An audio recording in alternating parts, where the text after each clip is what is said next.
I'm not doing it because there's just a check at the end of the day. I'm doing it because I actually care. Like I genuinely want to be a part of this person's life. I just think differently than a lot of people that are in the sales world. And I get it. Like I've been told by multiple mega producers, you're spending too much time with them. And they're right. They're right to an extent. I just don't want to do business that way. Welcome to The Standard. My name's Rhett Weaver. The idea behind this project is where average people have raised their standards. We're going to show you the blueprint. Let's do this.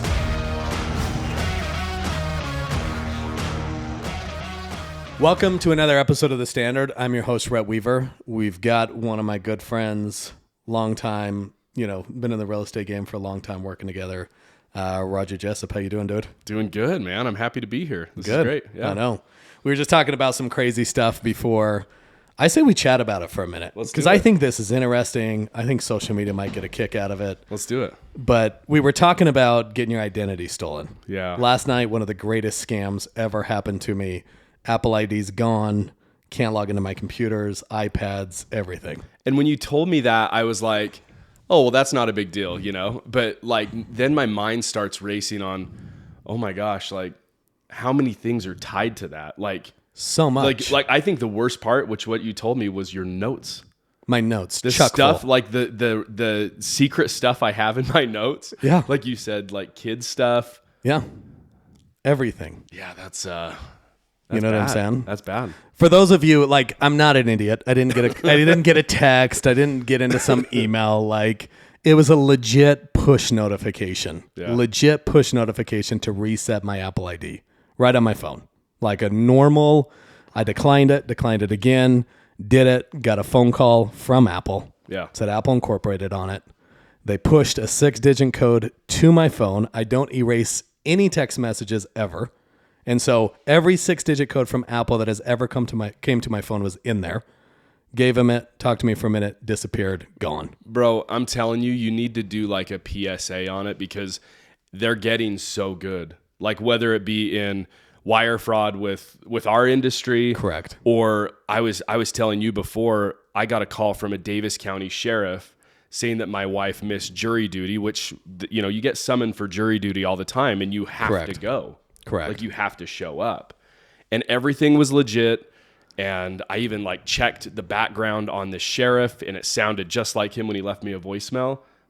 They're getting good. I know. There's so many times where I'm like, oh man, you almost got me. But now I feel really bad. Do you want the sad, genuinely when I think about it, because don't get me wrong, all my kids' information was in notes. So we had to go in and sign up for every protection program possible, black web stuff, the whole 9 yards. Yeah. The saddest thing that I can think of, honestly, genuinely, is I have over 10 years of mortgage business contacts in my phone, and I save every single contact on who they were related with. Oh, geez. So every agent, every referral, every refi, every person that I ever had, over 3,000 people, gone because it was all connected to the cloud. In your contacts? Gone. So are your contacts wiped on your phone? Contacts are completely wiped. Gone. The only thing that was saved... I don't think I realized that when you told me that last night. Yeah, the only thing that was saved is I have every text message I've ever sent. But that's only the phone number and the actual, conversation log that we had. So oh my gosh. That's the saving grace in some of this, is at least when somebody's texting me, I can go back through the thread and be like, oh yeah. Yeah. But last night and all morning, I probably had to go through and guess who these people were that were texting me and save people's numbers. Oh my gosh. Yeah. So it's going to be a battle for a minute. So why? Why do these things happen to us? I don't know, bro. You tell me. What do you think? I don't know. Life happens. Correct. Things like this just happen. Correct. Whether you want it to or not, whether you say it's God testing you or whatever you believe in, life just happens. Bad things happen. Good things happen. Amazing things happen. Correct. Sad things happen. I think you just, it's all about how you come out of it. Generally, that's what I think too. You know what I'm saying? The way that I looked at it is, obviously my wife this morning is like, how are you? And I'm like, life sucks. Yeah. You know what I'm saying? Yeah. And the only thing she said back to me, she's like, fine, bubbly, funny, red again. You know what I'm saying? And I sit here and I think, I'm like, well, what's the alternative? I can sit here and pout about it, or I can go out and buy a brand new $2,000 Mac computer because I have to. Yeah. I don't know. I mean, I know that when stuff like, and when you're in the moment, it's hard. I think it's just frustrating. Yeah. Like, I'm not even like, genuinely, I'm not like, I don't know. Yeah. I'm a pretty even kill dude Yeah. to start. Yeah. It's like I don't really freak out. Yeah. So I'm like pretty even kill. So I think it's more just like maddening. Yeah. You just get like frustrated. Yeah. But there's nothing like genuinely you can do other than just move forward. Yeah. You really do have to like take a step out, whether it's going by yourself and, going and working out or just getting away from the situation for a second. Correct. And really resetting how you want to decide how you want to set your mind on what's happening to you. Correct. And in the moment, it's hard. I mean, which is why we scream at our kids or why we do whatever, because in the moment, it's hard. But you do have to always, no matter what it is, small, big, whatever happened, you really have to just pause. Correct. I think the only thing that's going to be awkward moving forward with everybody is I'm going to ask for their phone so I can go through their contacts and start forwarding me contacts. You can have mine for sure. Just a couple hours. That's it. You can take mine after this. Enough of that. You know what I'm saying? Let's move on. I hate that. More than anything, like, like every one of these that I do, I'm always interested in who people are, where they grew up, how they got to where they're at in their life, And so, I know you kind of got into the real estate game at age 18, but give me kind of life for Rodger Jessop between 1 and 18. Where did you live? What was that like? I was born in Mississippi. My dad was in the Air Force. So I was born in Mississippi, moved to Fort Worth, Texas, sometime around 2 to 3. Lived there for a couple more years and then moved to Sandy, Utah. So grew up in Sandy for a little while. After that, we moved to Davis County. So I've been in Davis County since I was, I think, 8 in second grade. My parents got a divorce when I was 12. So about 6th grade, my parents went through a divorce and life kind of changed for me for a little while then, compared to my upbringing. I was raised LDS, religious, and, just great normal family. Divorce does that. So it was just me and my brother. Had a ton of changes through junior high and high school. And what do you feel like the divorce did to you? If you don't mind me asking. No. About it. Like what was the hardest part about it? Definitely the emotional back and forth. So like my parents, I'm not talking negatively about them because I haven't been in their shoes, and I'm sure like how I would react could be the same way. So I'm not throwing any shade on them, but they both got they got divorced and both got remarried within the same year of the divorce. So that was hard. There was a lot of feeling like we were pulled back and forth between mom and dad and who we wanted to live with. That was the biggest thing in the beginning was who are we going to live with? And my brother, he kind of just shut down and didn't say much throughout the whole process. And so a lot of it was put on me. There was a lot of like manipulation and a lot of stress on me. Like, I don't want to hurt my dad's feelings by living with my mom. I don't want to hurt my mom's feelings by living with my dad. So, ultimately what decided it is, the guy that my mom was married to was just an asshole. Yeah.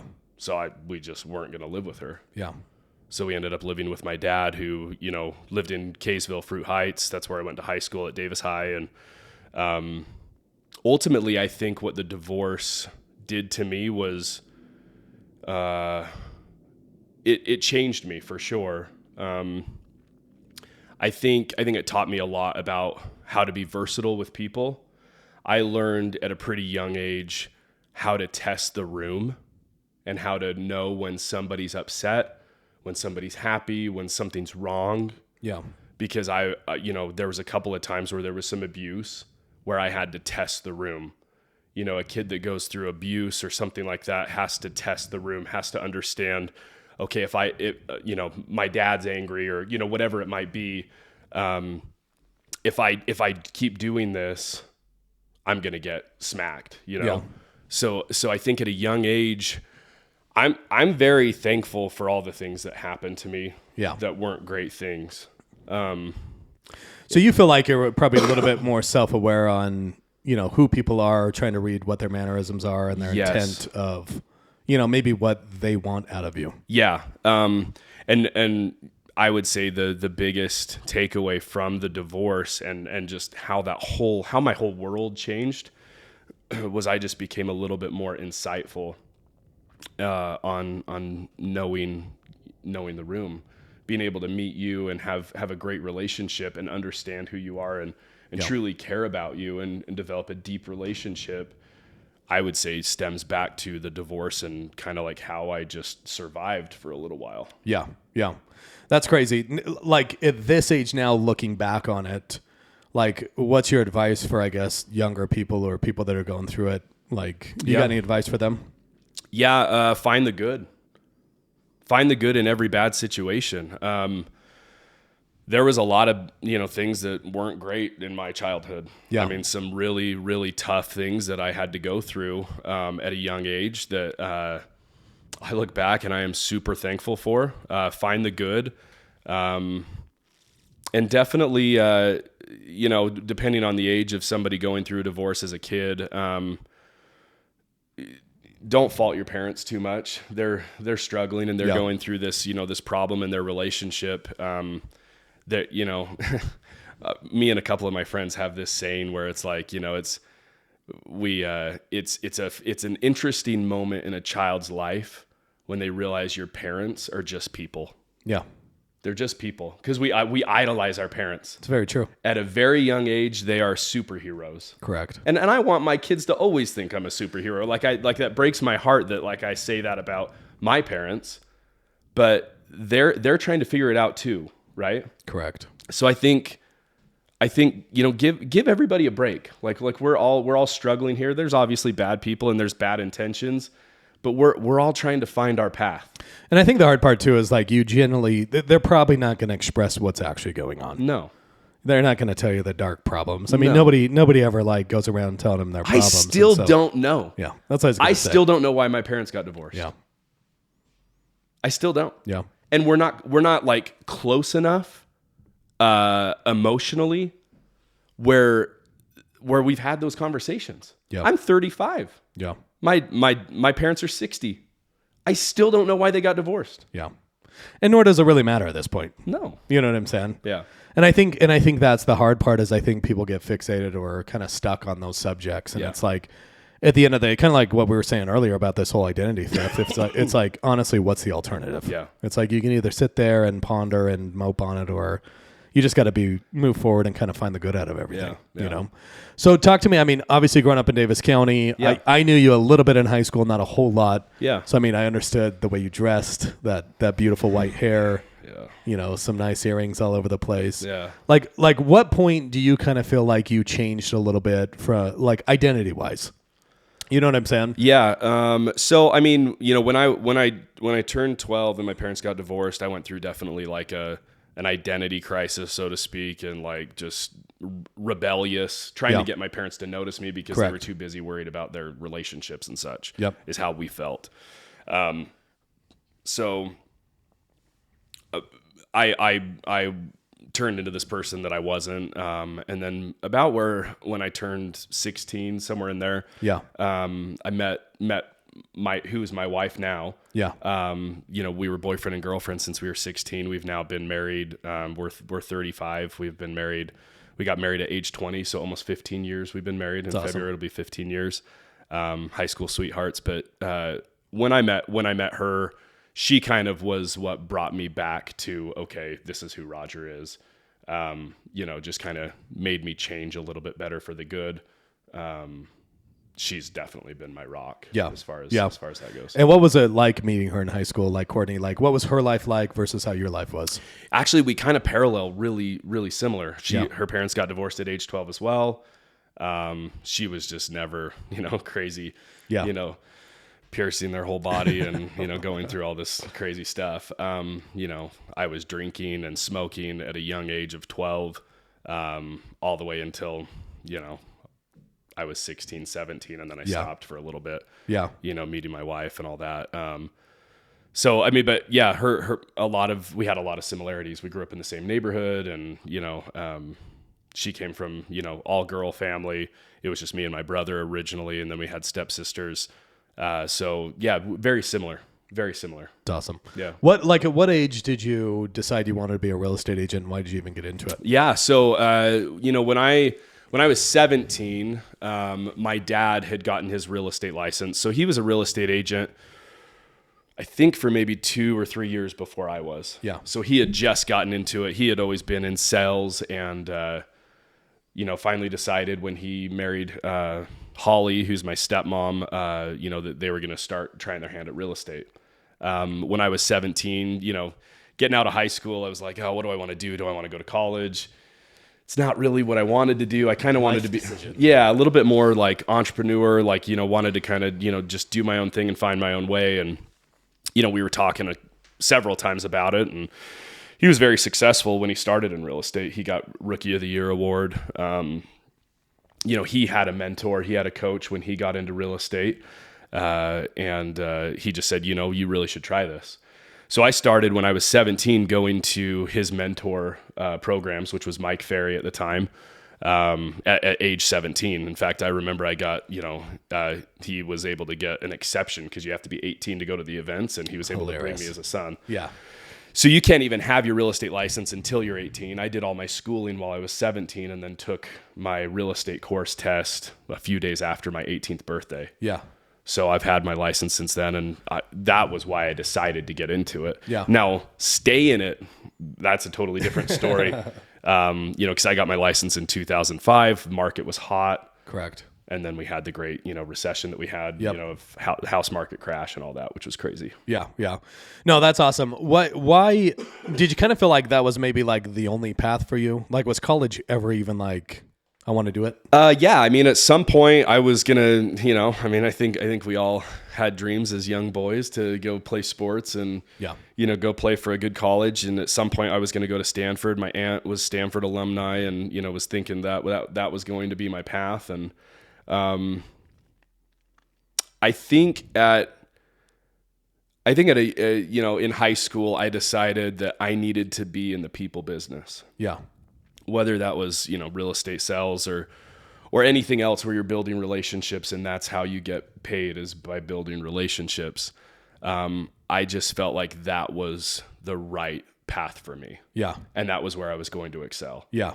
I had some really, really amazing teachers at Davis High School that spent a lot of extra time with me. Yeah. Outside of class, and had it not been for them, I probably wouldn't have chosen my path so quickly. Yeah. But they were all amazing at guiding me into, hey, Rodger, this is where you're good. Yeah. You should really be in sales. It's awesome. And I will be forever grateful for them for. Yeah. Yeah. Yeah, I mean, before we talk, you didn't even introduce yourself as a torchbearer. Like, I can't even believe you skipped that part. Oh, torchbearer. We'll get to it in a minute. Basically, Rodger's been 40 under 40 for a hot minute now because he's under the age of 40. So what that means is, he's top 40 real estate agents here in is it in the United States or? Yeah, United States. United States. Under the age of 40 for a long time. Yeah. Genuinely, dude, like, this is how naive I am. Like, I had no idea you were that good. Yeah. You know what I'm saying? Like, I always thought this is just what you've done for a really long time. I actually thought it was very normal in the industry that people do as much business as you do. Yeah. Like, I didn't really realize, like, you absolutely murder it. But let's dive back to, like, the early stages, because you talked about Mike Ferry. You talked about, kind of, being with your dad on a team.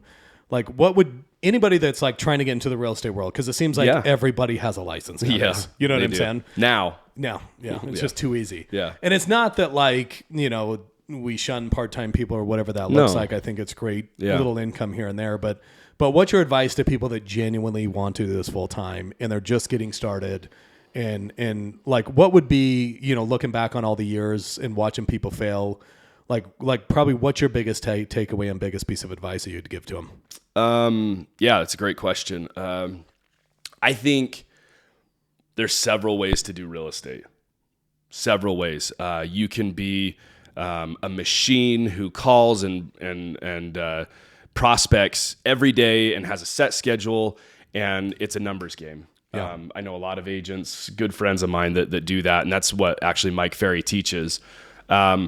And then there's, a slower way, which is, do your deals and take care of people and work on your sphere of influence, all the people, your family, their friends, all that, and really work that. Yep. And take good care of the clients and work on past referrals. You can do a mixture of both, but that's really hard to do. Yeah. I'm trying to do that myself, and it's very hard to do.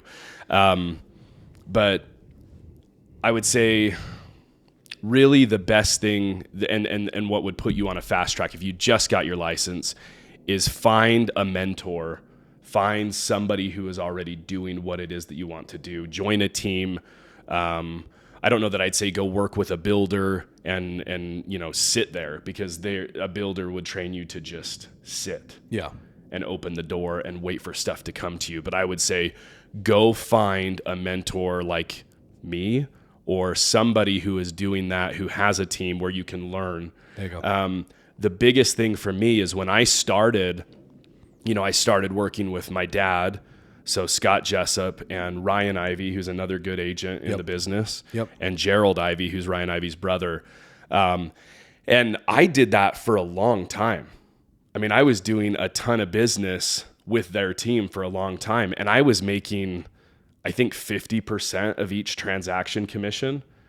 And I had so many friends, so many other like coworkers, brokers say, "What are you doing? Why are you giving up half of your commission? You're better than this. Yeah. Go do it yourself." Correct. But I was kind of looking at it a different way where, like, yeah, I could sell 12 homes, do less work, and make the same amount of money as selling 24 homes, right? Correct. But I'm busting my ass to do it. Correct. And that's what everybody was saying. They're like, "What are you doing? Why are you doing this?" Well, when I was young, I didn't really need the money as much. We make great money. And I just kind of thought, hey, man, it would be really smart to just cook more pies instead of get a bigger piece of the pie. Like, I'm just going to bake more pies because bingo, all of these people, they all have friends. I'm helping them. And if I just take care of, instead of taking care of, 12 people in a year, let me take care of 24 people in a year. And I'll just do really good at that. Correct. And then in 10 years, my business will take off because I have all these people who I took care of over the past 10 years. I'm doing way more business. I'm not getting paid as much, but I'm doing way more business. And I did that for a while. I know. I think that's the biggest thing with people being mentored or on teams. Like, here's my opinion of being mentored is that mentor has 10, 15 years of experience that you don't have. Yeah. So you got to think of it as like, don't you think they're going to fast track you 100% to become more successful than they were a lot faster? Like I think what blows my mind a lot of times is when there's like free training or seminars or stuff like that by agents inside of companies or lenders inside of their companies that they're giving advice on. And they're actually beating you in volume that you're doing. Yeah. Yeah. You don't have the time to listen to them. Yeah. Like, it just blows my mind. You know what I'm saying? It's a very egotistical business. It's super egotistical. And don't get me wrong, like, we all work differently. Yeah. You know what I'm saying? Like, the way you operate is completely different than, some guys I know out of St. George or Provo or whatever it looks like. Yeah. And guess what? You guys are all murdering it together. Yeah. But here's the key to this is a mentor is going to give you nuggets or the aha moment of like, oh, I didn't think of it that way. Yeah. Or, oh, I didn't know that's how you said that. Yeah. You know what I'm saying? Yeah. Like, what's crazy, I was just down in St. George with one of the biggest real estate teams in the state of Utah. Yeah. And unfortunately, we were down there for a funeral, but they had a lot of their mentors, or I guess you would kind of say like, they work with a couple different big teams throughout the United States. Yeah. So the owners of those teams came in and, they flew in. So they kind of mastermind together. Yeah. You know what I'm saying? And what kind of blew my mind is you have all these like veteran agents that have done a lot of business for a long time. And they sat there for like 3 or 4 hours and just asked these two guys how they approach their listings or how they approach the way they say stuff inside of a house. And what was crazy to me was just the way they say it. Mm-hmm. It wasn't like rocket science. It wasn't like something that like nobody knew, you know what I'm saying? Yeah. But the way that they said it was the key to getting the business. Yeah. Or the way that they approached it was the key to getting the business. And I watched all these agents that have been super successful for a long time sit there and say like, I've never thought of it that way. Yep. And that to me is like mentorship. That's why you need a coach. Yeah. And really it's again to fast track, like you, how long you been doing this again? 15 years? 17. 17 Yeah, years. 17 years. Yeah. It's like if I was brand new, I'd knock your door down and figure this thing out. Yeah. Because I can take 17 years of experience, probably learn that in 2 years and be ready to go. 100%. And that's really what you get with a mentor. I mean, just like you said, I mean, I am made up of Ryan Ivey, Gerald Ivey, Scott Jessop. Ryan Kramer has taught me even just a couple things in our short relationship that we've known each other. Yep. I've talked to John Ames. I am made up of everyone. That's what mentorship is. Correct. It's getting a good group around you that you know and trust that's doing amazing things. Correct. And it's saying, oh my gosh, I love how he said that. Yep. That I'm going to use that. Like, here's the number one thing, like when I got a coach and a mentor, like the number one aha moment for me, Raj, was when that coach basically said to me, are you qualifying the agents before you actually call them to go to lunch? Yeah. Like, it sounds really, really, really stupid. No, you know what I'm saying? Yeah, I get it. But when you realize, like, there's only 400 of you in Davis and Weber County that do 4 or more buyer transactions a year, and there's 3,600 more of you that don't. Yeah. Like, you have to genuinely know who you're contacting. And that was the number one thing for a lender. Like, that was my aha moment of like, oh, I thought I could just go into like Remax or Keller Williams or Caldwell Banking, and everybody was just killing it. Yeah. You ruined me from the start. You know what I'm saying? But like genuinely, like I was under the assumption everybody just worked full time in this industry and they all did pretty well. Right. So I didn't really realize like taking people to lunch was a waste of my time. Yeah. And so to me, I think the mentorship of the coaching, that's like one of the biggest takeaways that I got from it is it's like, A, who are we going to talk to and make sure they're qualified? And then B, obviously they taught me what to say. And and what did that mean in income for you? Oh, it skyrocketed. Yeah. I mean, here's what's crazy is once we figured out who those 400 people were, I just hired a kid to sit there and dial and set up lunch appointments. And what's crazy is we met with almost 20% of them. That's what's wild. That's crazy, isn't it? And so when you're 4 years in, kind of thinking like, crap, I don't know what to do anymore. Yeah. And then that happens to you and you triple, quadruple your income. Yeah. It's like, oh crap, like that was worth every penny of that $1,000 coach a month. Yeah. When you're just terrified to even pay somebody. Yep. Because you don't think you're going to get anything out of it. No, it's true. And I can go back to any coaches that I've ever paid for and it's always worth the money. Correct. And I can grab one thing that I learned that more than makes up for that. Yeah. But I don't know what it is about even realtors or just people in general that have a hard time getting a business coach or a life coach. I've had a life coach before that's taught me amazing things that problems I didn't even realize I had. But yeah, I believe in coaching 100%. Yeah. One thing that I want to ask you a question about, because like you mentioned a little bit earlier, you got in around like 2005. Yeah. Obviously, we're going through a really weird shift right now. We are. Talk to us about like 2008. Okay.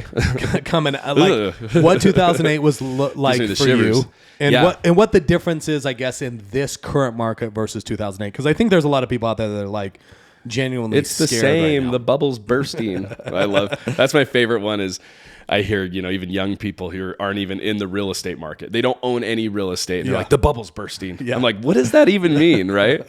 There's huge differences. I did get my license in 2005. Market was hot.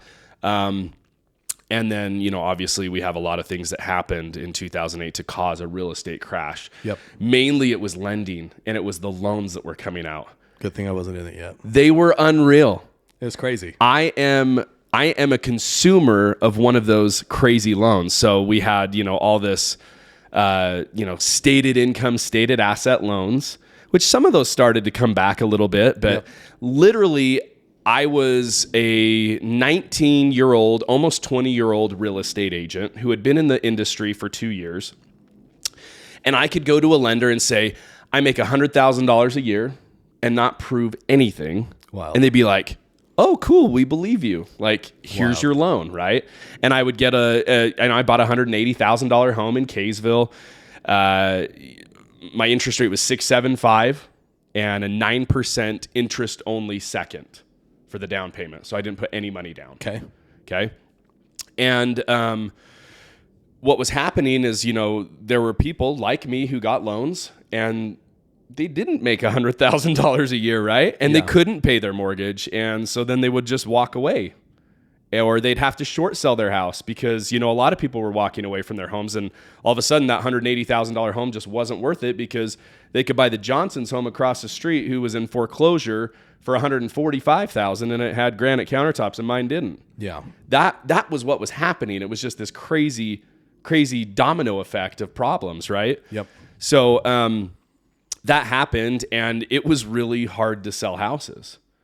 And, we started getting to a point where like a lot of the homes that we were selling were all short sales. So we had to start negotiating with banks on, hey, we have a seller, that can't pay their bills anymore.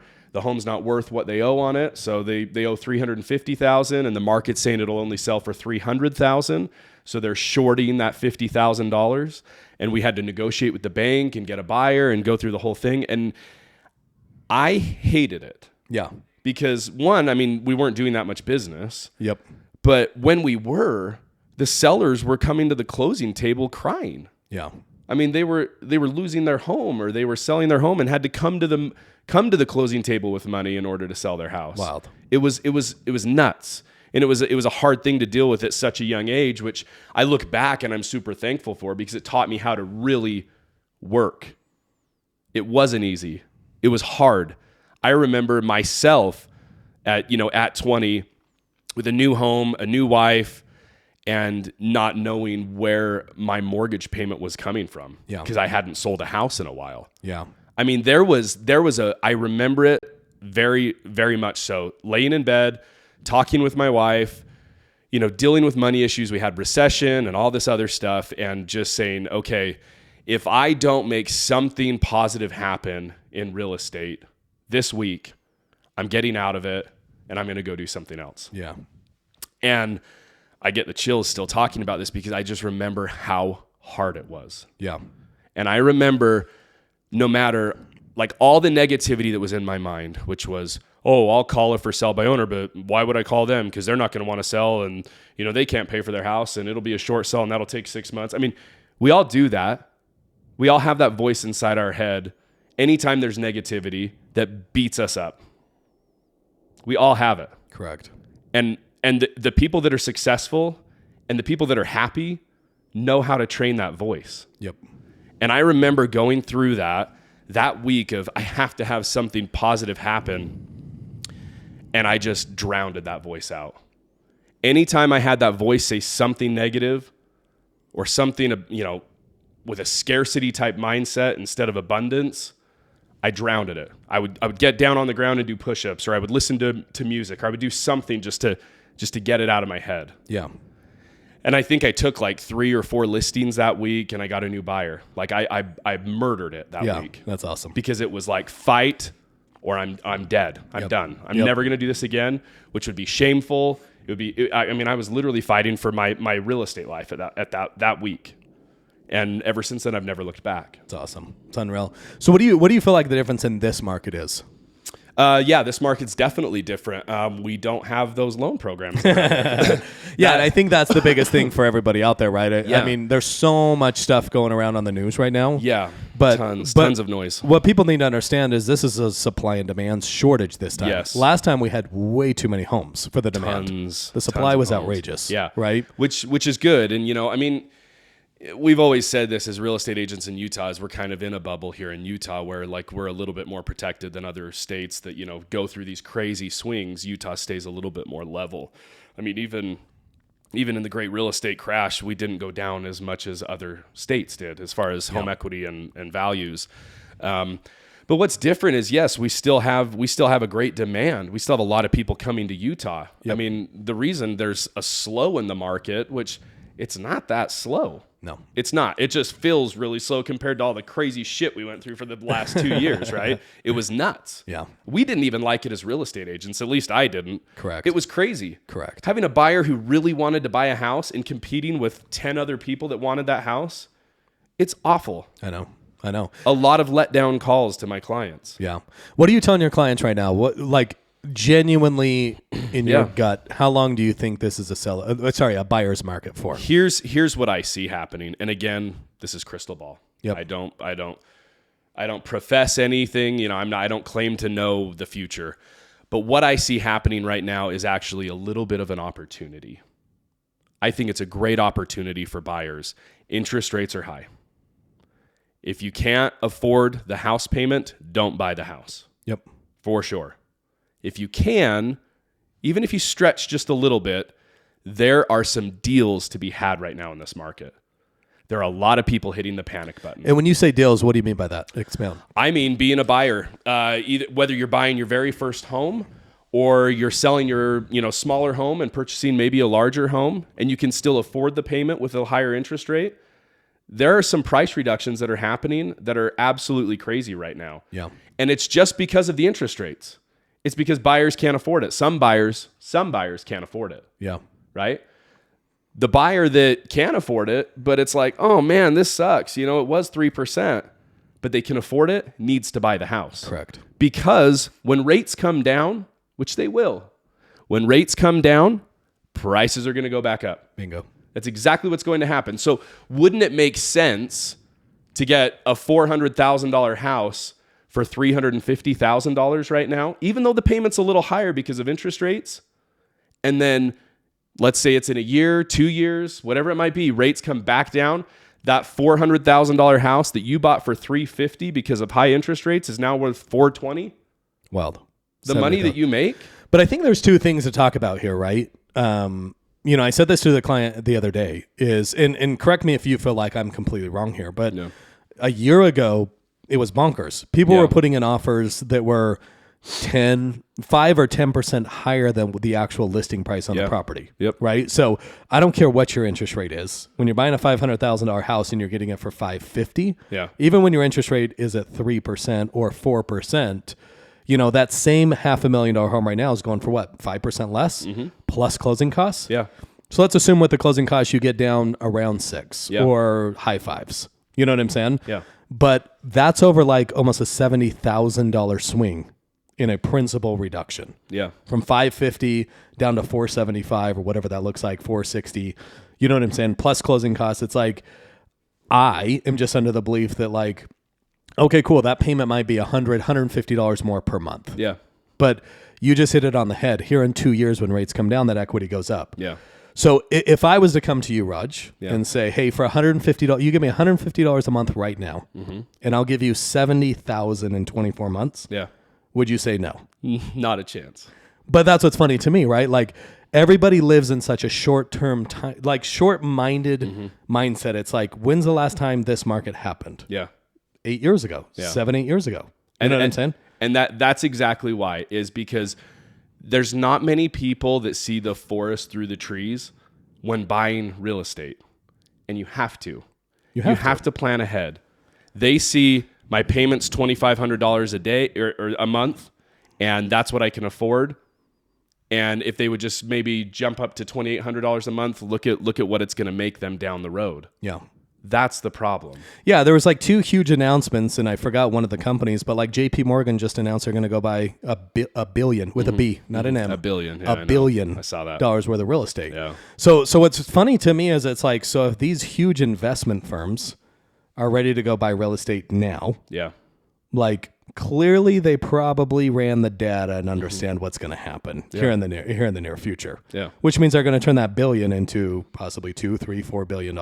Yeah. You know what I'm saying? Yeah. And so it's just funny to me that like people focus on the negative versus actually really trying to figure out what is inflation? What does that do to rates?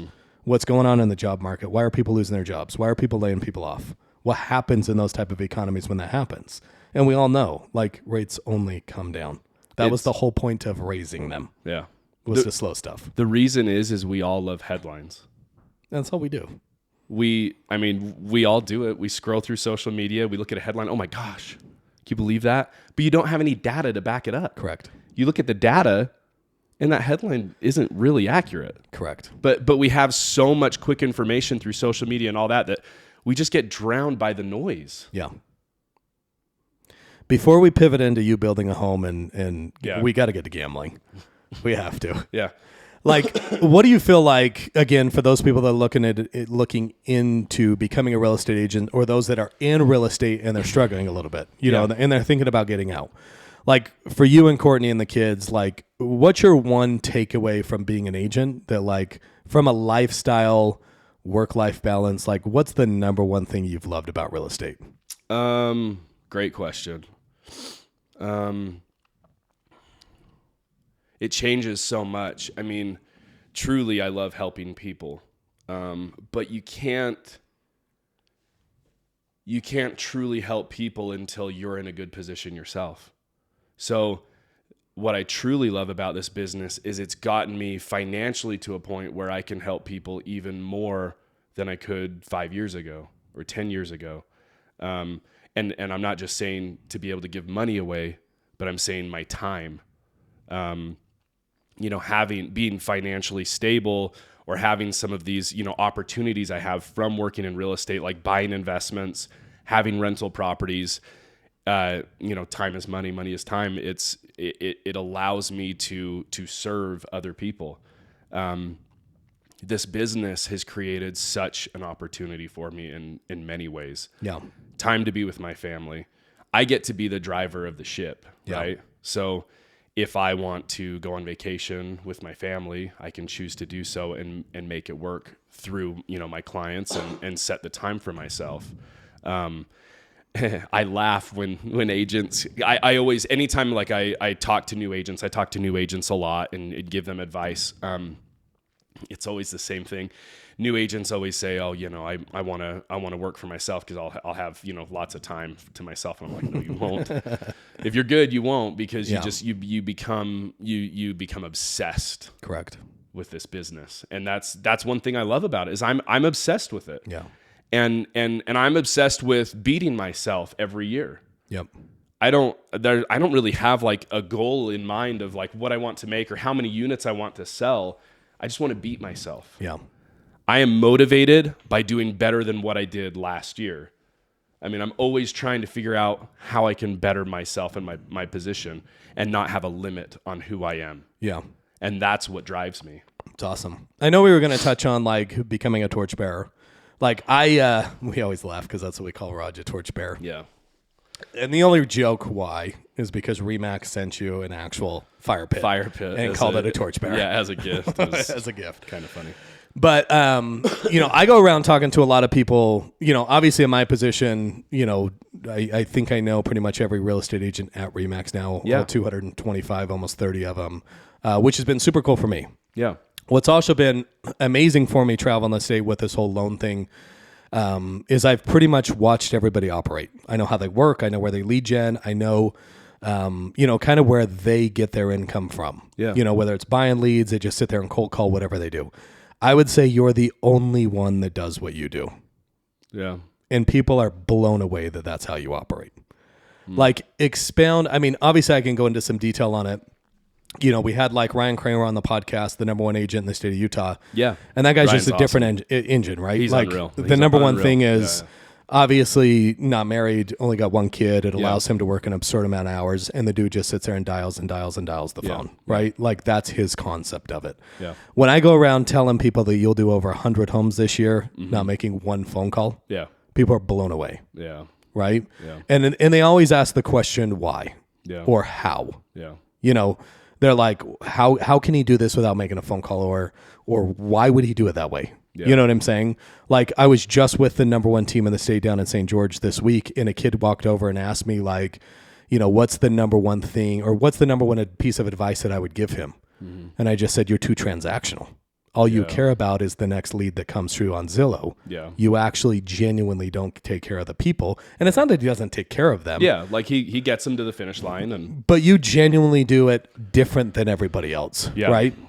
The number one thing that I tell people all the time is Rodger thinks about people in a different way than, like some of the gifts I've got from you over the years, dude. I sit there and I think I'm like, how the hell did he come up with this? Yeah. You know what I'm saying? Yeah. Like for me, it's like, oh, Rodger likes golf. This is, A to Z really quick. Like, let's get him a cool golf bag. Yeah, you know what I'm saying? Yeah. But like some of the stuff that you've come up with is just wild. But that is a testament of who you are. And I think that's how you do over 100 transactions a year without making a phone call.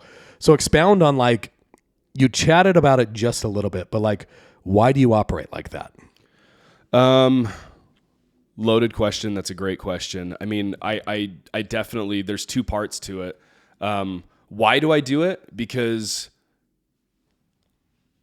I love relationships and I care about relationships, and I know how to have a good relationship. For me, I've always just focused on that and taking care of the person, finding out what the client needs and caring about the client and befriending the client. I mean, I truly I have lots of friends that are in sales and they hate their clients, or they say, "Oh, I hate people all the time." Well, I think though, to jump in, sorry, but I think the problem is everybody's just worried about the next transaction. Right. And here's what's funny to me in the real estate world is everybody wants a 5-star review on Zillow or on their profile or on social media, right? That's what they care about. Right. But what's funny to me is they genuinely don't ask that person, or let me rephrase this, they don't get to know that person good enough to provide enough value for that person to refer more clients. Yeah. They're looking at what money they're going to make and, hey, can you just do this 5-star review? Yeah. You know what I'm saying? I know when I've taken really good care of clients when they reach out to me and it's hey, dude, you did an awesome job. Where can I review you? Yeah. You know what I'm saying? I want to give you a huge shout out for taking care of us. Yeah. Yeah. But I feel it's the other way around in the business where it's oh, we just closed somebody. Let's make sure that, we push them and give them an incentive of a $10 gift card to give a 5-star review. To make up some words and say that we were good. Yeah. So how did you figure out that out in your career? You genuinely need to take care of people.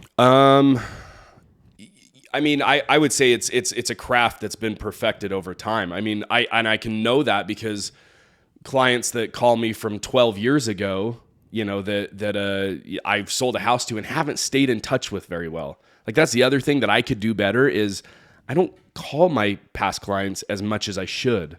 Yeah. I really don't. Yeah. They call me back and they say, "Hey, I want to work with you," which lets me know I'm doing something right. But truthfully, I just try and be friends with these guys. Yeah. I do things. I ask extra questions to become a friend of these people and take care of them. Yeah. And I find any way possible to take care of them. I spend extra time taking care of them. Bingo. Or talking with them. I had a client in Fruit Heights. She was in her 80s, and the very first appointment where I met her, she wanted to take me around and tell me every single plant that was in her yard because she cared about it and went through it. And I'm not kidding you. I must have spent 2 or 3 hours with this woman going through it. Yeah. And it's respect. It's respect for her. But it's truthfully finding something beautiful about what she's passionate about. Correct.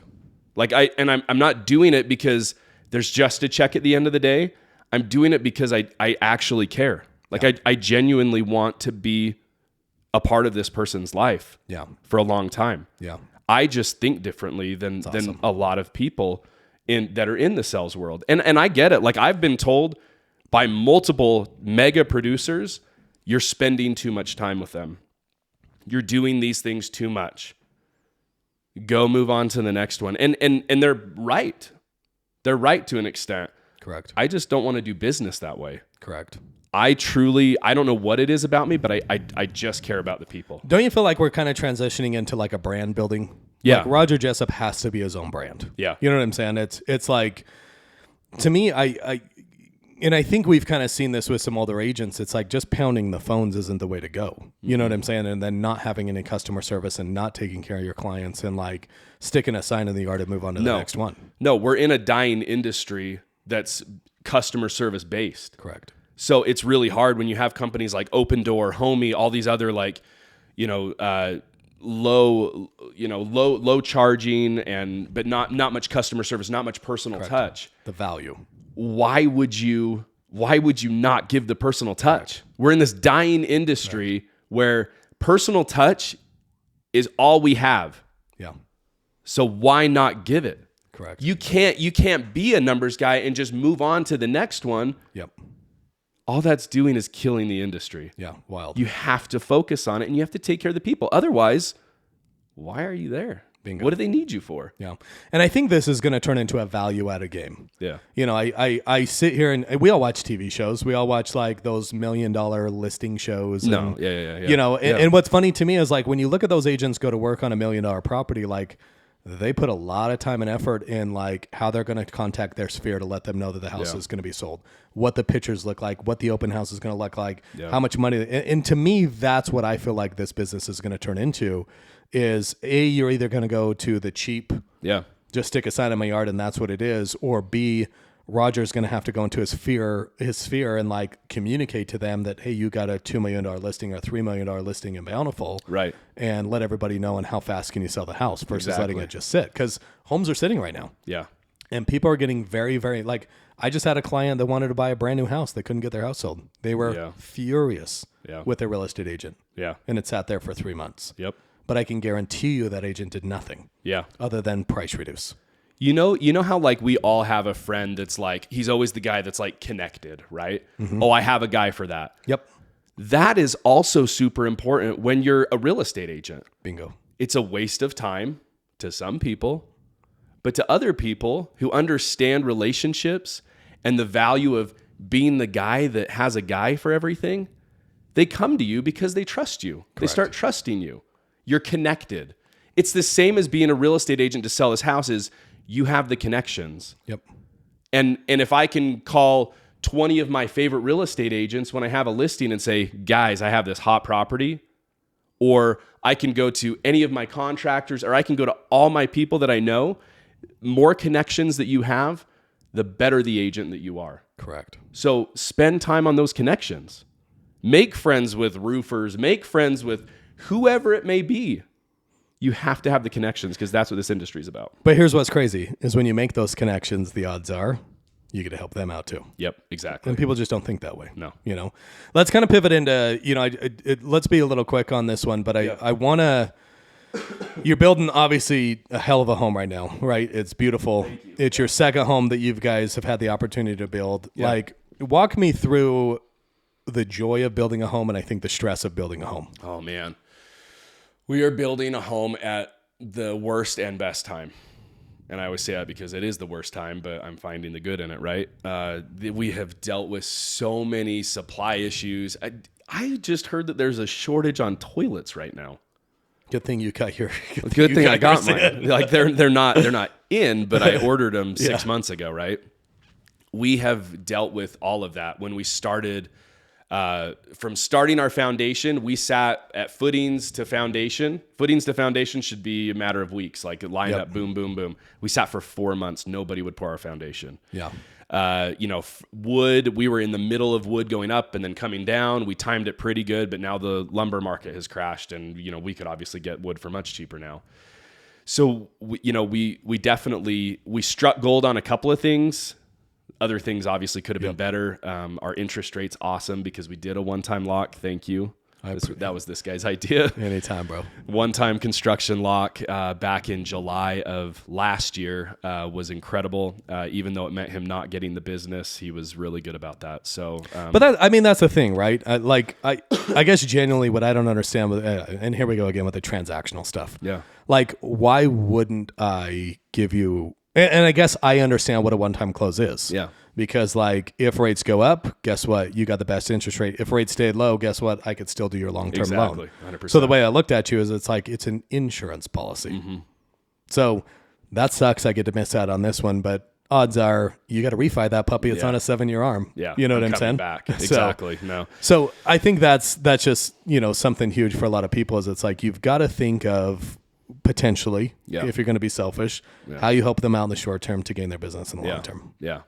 Building this home has been tricky though. It's absolutely been hard, stressful. It's, anytime you decide to build a house, it's not just building a house. It takes time out of your just everyday relaxation even. Yep.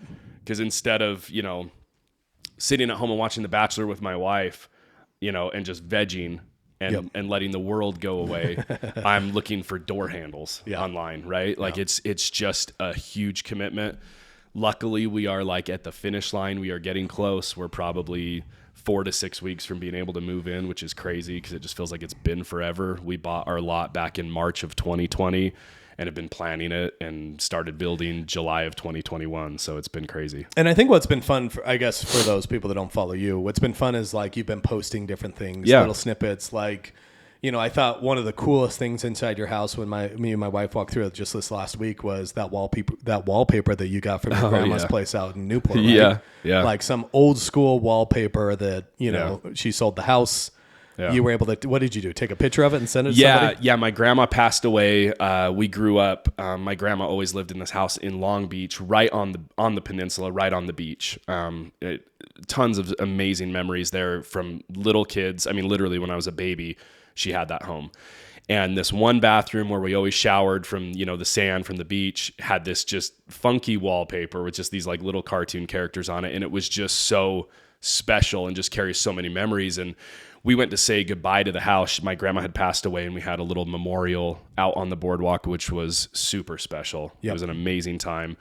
All of my grandma's kids were there. So my dad and all of his sisters and brothers, and we went to go say goodbye to the house, and I'm like, man, it's a shame that like this wallpaper will just like die. Like it's, just things, I mean, we get attached to our own home or our grandma's house for whatever reason, because there's just memories there. And so, yeah, I snapped a couple of pictures of the wallpaper and found a local artist to redraw it, do his whole computer, digital thing, and found a wallpaper company, sent the images to, and printed it on wallpaper, actual wallpaper, and had somebody put it up. It looks goofy, and if you do follow me, I get it. I've gotten a ton of shade being like, oh, that is not in, like that is weird, like what are you doing? Even my own builder, he didn't know the story. He's like, dude, what are you doing?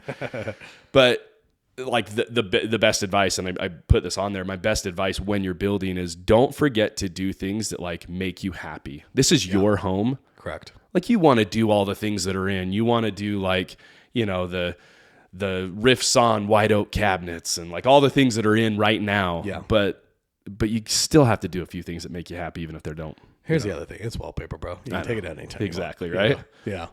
We got to talk about gambling before we end this thing. It's been a good year of gambling for you. I mean, let me rephrase this. We never talk about the losses. You know what I'm saying? Nobody talks only about talk their about the losses. wins. That's the best thing about people that own casinos is everybody shares the good stories, which keeps the lights on. I know. But this year has been crazy, and it started like obviously, you got me and my wife addicted on some high roller slot stuff. Yeah. But let's talk about the experience in Vegas really quick, because I thought it was hilarious. Yeah. Obviously we're down there. You show up like a little bit later at night. Yeah. We wake up the next morning, and you just you kind of say the story of like, I was playing the slot machine, got up like $1,600, and I've always wanted to play the high roller slot machines. Took it over there. Yeah. And then you won. How much did you win? I think that night, let's see. So I was up $1,500, put the voucher into the $100 Wheel of Fortune machine, which is, a couple of my friends know that like that's now the machine I love to play, which is it's really actually pretty stupid. Yeah. But each time you hit the button, if you've played Wheel of Fortune, it's $100. Yep. Like it's $100 gone. Yep. And what you're playing Wheel of Fortune for, if you haven't played it, is to hit the spin on the third reel. Yep. Which gives you an option to spin the big wheel up top. Which on a $100 machine, the highest amount is $40,000 that you can win. The lowest is like $3,000. Yep. And I think that $1,500 I put in, I hit a spin. I'm all by myself. It's the first time I'd ever played. I'm like, oh my gosh, this is crazy. And I think I won $4,000 or something like that night. Yeah. And so I just remember waking up to it. And the next day, like, we were headed to dinner. Yeah. But I remember before we went to dinner, like, everybody was like, oh, there's a table opened up. Like, let's sit down and play blackjack. Yeah. You know what I'm saying? Yeah, so I remember. I remember it was like me, you, my wife, one other guy from work, and then some random person on the corner. Yeah. Right? And I remember the whole thing pretty vividly, but I just remember like I went out first. Yeah. Lost all my money. Yeah. Right. And I remember sitting next to you and you threw me a black chip. Mm-hmm. Right. So $100. I just played the black chip and I won. Yeah. And so like I sat there instead of the black chip and I flipped it over to my wife. Yeah. And she ended up winning the next hand. Yeah, she put it under her hand and won. Yeah. And then she flipped it over to, the other, coworker of ours, and he won the next hand. Yeah. And so like we were laughing so hard about it that we flipped it over to the random person, mm-hmm. and they won the next hand with it. Yeah. And then we ended up betting it for the dealer. Yeah. You ended up betting it for the dealer, and he ended up winning the hand. Yeah. And we sat there and laughed, and we came to a conclusion like the only way to win gambling is you just got to use somebody else's money. 100%. Yeah. And so like that started the luck. Yeah, the guy with the luck. So that started kind of the night off, and then we went over to the Aria to go eat at a restaurant. Yeah. And I just remember looking at you and saying like, hey, let's go. I want to see the high roller slot area. Yeah. you know. And I remember walking in and we were staring at the Wheel of Fortune and you just looked at me and you're like, should we play it? Yeah. And I'm like, let's do it. You know, and so I think me and you put in what? I think like $300 a piece. Yeah, it was 500 a piece. So me, you. Well, before, dude. Oh, before yeah, the that's big right. win. Remember the dinner? old machine. Yeah. Me and you put in like $300 a piece. And won. In the very first spin, we got this spin. Yeah. And we won. So we just laughed and walked away and went to dinner. Yeah, that's right. You know, that's and right. then once we were at dinner, like our other coworker was like, I want to see this and I want to play. Yeah. You know, and then obviously, yeah, you're right. I think we ended up all putting in $500 and to split it 3 ways. Yeah. And what happened? Well, so we all put $500 in, so we had $1,500 in a $100 Wheel of Fortune machine, and we're like, hey, you know, whatever we win, we'll split 3 ways. And I started thinking, we're like 3 spins into it, and I'm like, hey, this is a little messed up because I have my card in the machine, and I know how this works. If we win a jackpot, I'm getting the $10.99, like I'm getting taxed. Beautiful. The second I said that to everybody, boom, hit the spin, right? Yep. Spin. We all hit it at the same time and 10 grand. Yep. We won 10 grand. And we were going wild. Jumping up, screaming. We split it 3 ways. Yep. I'm paying the taxes on it, which is wonderful, but that's hilarious. we all split it 3 ways. And Yeah, because because when you split it 3 ways, it comes out to $3,300 a piece, and then there's an extra $100 left over. So I got that. Yeah, you got the extra $100 just a little drop for in the bucket taxes for my issues. You know what I'm saying? Hilarious. Courtney's not going to listen to this at all. I already know that. Yeah. So what's the most you've ever lost? Just like in gambling in general, like a sports bet or anything like that. Yeah, just a one-time loss. Oh, probably $5,000. Not too bad. What's the most you've ever won? 10,000. 10,000. So I was actually just in Colorado. Yeah. This machine, I'm telling you right now, I've been so lucky this year, and it's not just the same machine. So we were in Vegas. Yep. I just went with a few of my buddies to Colorado to a town called Black Hawk, which is like a mining town, super cool town, right? Yep. I go there and we're playing blackjack. We're winning. It's a great night. And we stand up for a second because somebody had sat down and kind of turned the table. And I'm like, let's go across the street. We've never been across the street. And my buddy's like, no, I want to stay here. I'm like, come on, let's just go. So we go across the street and they have a high limit slot machine. And sure enough, there's a Wheel of Fortune with $100 in there. I'm like, I got to play it. Yep. And my buddy knows how lucky I am. He's like, I want 10% of it. I'll pay for 10%. You know, I put in $1,500 and he's like, I'll pay $150. And I think probably down to like $700. I have the video of it. Got a spin and hit 10 grand. Wild. Which is crazy. Absolutely crazy. I know. That doesn't happen. I just feel like the Wheel of Fortune just wants to pay this year. It's nuts, dude. But that's probably my biggest win, just like a one-time shot win is, I mean, $10,000 is crazy. Yeah, that's a good chunk of change. It's fun. To kind of end this off, what would be, I guess, kind of your one piece of advice to everybody out there? You know, kind of a takeaway from your life, real estate, just everything in general. Like what's kind of the last piece of advice you'd give everybody? You know, I would say, and I say this a lot to new agents or friends of mine who, you know, say, hey, you know, like, you know, what can I do to have better relationships or be successful or whatever it might be? My biggest advice is be versatile. Be versatile. And what I mean by that is not just like, oh, I've learned how to talk to people that are different, you know, personality types. But I mean really truly be versatile and find the passion in what other people care about, in what other people's passions are. I spoke about that older gal who walked through and showed me every single plant in her house, which I am not a plant guy. Yep. Like they look pretty, right? Yep. But I am not passionate about fruit trees, plants, whatever it might be. But for that 2 to 3 hours, because I love this person, and I want to have a deep relationship with this person, I decided to be that. I decided to be a green thumb and truly care about plants for a few hours. Yeah. Just because what's more important to me is getting to know this person and being a part of their tribe. Put Rodger Jessop to the side for just a moment and become what this person really cares about. Yeah. That is such a huge thing. And watch, if you try it and you haven't tried this before, watch what happens to your relationships. Correct. It's incredible. Correct. It's incredible. Yeah, and I think that's the biggest takeaway that I've learned from you over my career is it's more about what do people genuinely like? Yeah. And I think what you do a really good job of, and this is the advice that I'd give everybody out there, is like, you do a really good job of coming up with some unique things, but it's because you've paid attention to what they thoroughly enjoy. Yeah. You know what I'm saying? I think a lot of times as we're just so surface level, it's like, oh, Raj likes golf. Let's get him something for golf for his birthday. Yeah. You know what I'm saying? But genuinely, like, you think about people in a different way. And I think that's why you're so successful. Yeah. And I don't disagree. I think the way to become super successful is quit being transactional, you know, and figure out how to add as much value and be a part of people's lives as you possibly can. And it's a blessing for me to take that extra time, because what I gain from it and the happiness I gain from it, from having deeper relationships with people, it's incredible. More than money and more than transactions. I have an incredible life. I have a lot of people who are there for me, who care about me, who check in with me, who are happy when I'm happy, who are sad when I'm sad and want to help when I'm sad. Yeah. It's an amazing life. Yeah. It's awesome. Yeah. For those of you that obviously aren't following Raj, go follow him. The house is almost complete. It's super cool, dude. I'm excited for you. Buddy. You deserve everything. Thank you. Can't wait to swim in the pool this year. That's awesome. You know? It's filled right now, so we can take a nice plunge. Let's go then. Yeah, exactly. Yeah. But no, genuinely, thanks for taking time out of your day and come on. It means a lot thanks, to buddy. me. So, yeah, thank you. Thanks.